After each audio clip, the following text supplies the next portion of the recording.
Chapter 5. Increasing Life. You must get rid of the last vestige of the old idea that there is a deity whose will it is that you should be poor, or whose purposes may be served by keeping you in poverty. The intelligent substance which is all, and in all, and which lives in all, and lives in you, is a consciously living substance. Being a consciously living substance, it must have the nature and inherent desire of every living intelligence for increase of life. Every living thing must continually seek for the enlargement of its life, because life, in the mere act of living, must increase itself. A seed, dropped into the ground, springs into activity, and in the act of living produces 100 more seeds. Life, by living, multiplies itself. It is forever becoming more. It must do so if it continues to be at all. Intelligence is under the same necessity for continuous increase. Every thought we think makes it necessary for us to think another thought. Consciousness is continually expanding. Every fact we learn leads us to the learning of another fact. Knowledge is continually increasing. Every talent we cultivate brings to the mind the desire to cultivate another talent. We are subject to the urge of life, seeking expression, which ever drives us on to know more, to do more, and to be more. In order to know more, do more, and be more, we must have more. We must have things to use, for we learn, and do, and become only by using things. We must get rich, so that we can live more. The desire for riches is simply the capacity for larger life seeking fulfillment. Every desire is the effort of an unexpressed possibility to come into action. It is power seeking to manifest which causes desire. That which makes you want more money is the same as that which makes the plant grow. It is life, seeking fuller expression. The one living substance must be subject to this inherent law of all life. It is permeated with the desire to live more. That is why it is under the necessity of creating things. The one substance desires to live more in you, hence it wants you to have all the things you can use. It is the desire of God that you should get rich. He wants you to get rich, because He can express Himself better through you if you have plenty of things to use in giving Him expression. He can live more in you if you have unlimited command of the means of life. The universe desires you to have everything you want to have. Nature is friendly to your plans. Everything is naturally for you. Make up your mind that this is true. It is essential, however, that your purpose should harmonize with the purpose that is in all. You must want real life, not mere pleasure of sensual gratification.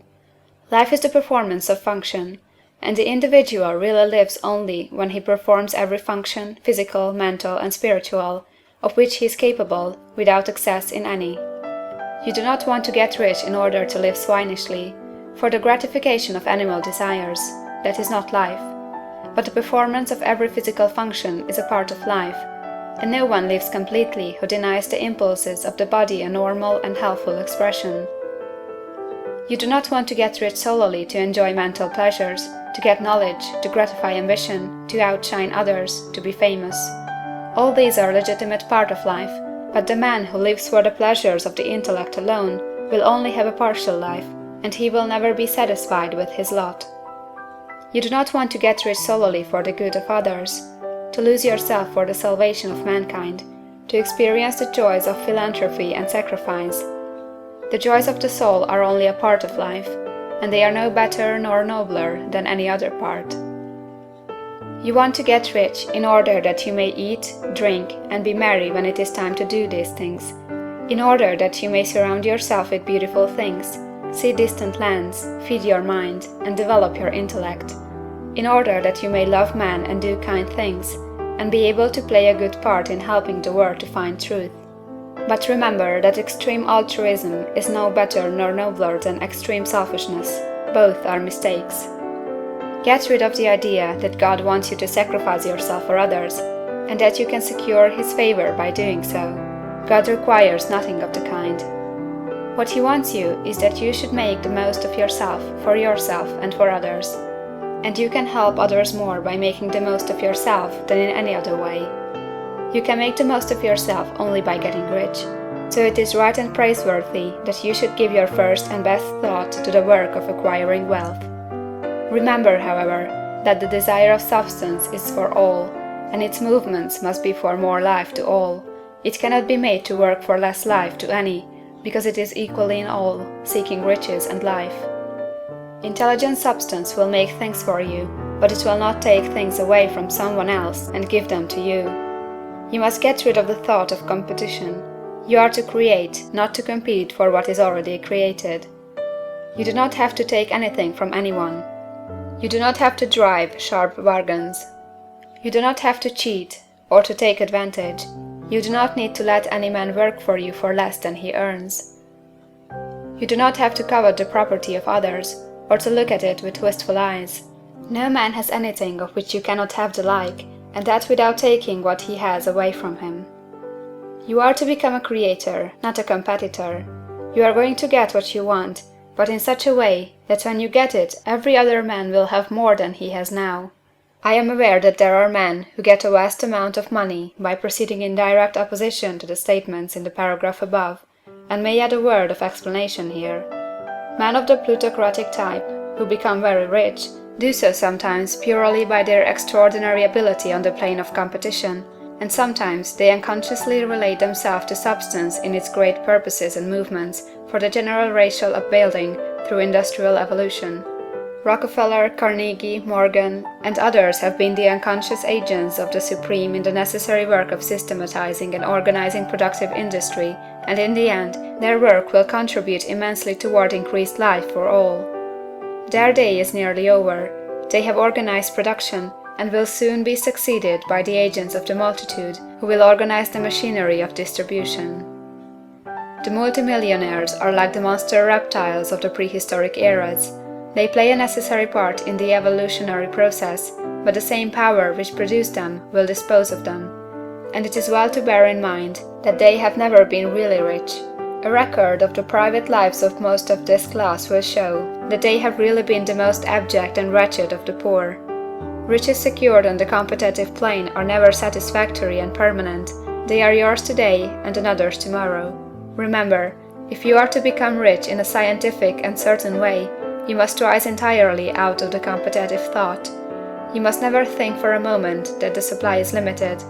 Just as soon as you begin to think that all the money is being cornered and controlled by bankers and others, and that you must exert yourself to get laws passed to stop this process and so on, in that moment you drop into the competitive mind, and your power to cause creation is gone for the time being.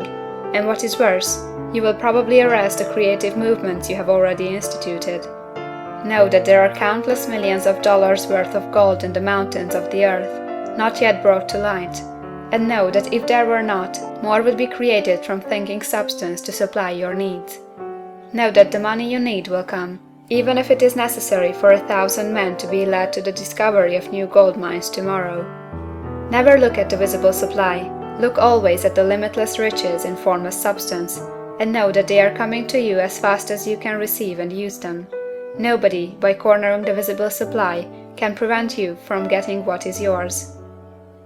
So never allow yourself to think for an instant that all the best building spots will be taken before you get ready to build your house, unless you hurry.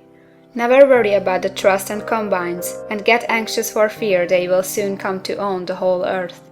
Never get afraid that you will lose what you want because some other person beats you to it. That cannot possibly happen. You are not seeking anything that is possessed by anybody else. You are causing what you want to be created from formless substance, and the supply is without limits. Stick to the formulated statement.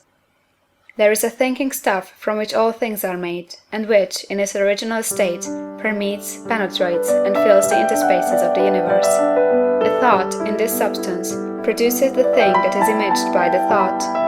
Man can form things in his thought, and, by impressing his thought upon formless substance, can cause the thing he thinks about to be created. End of chapter 5.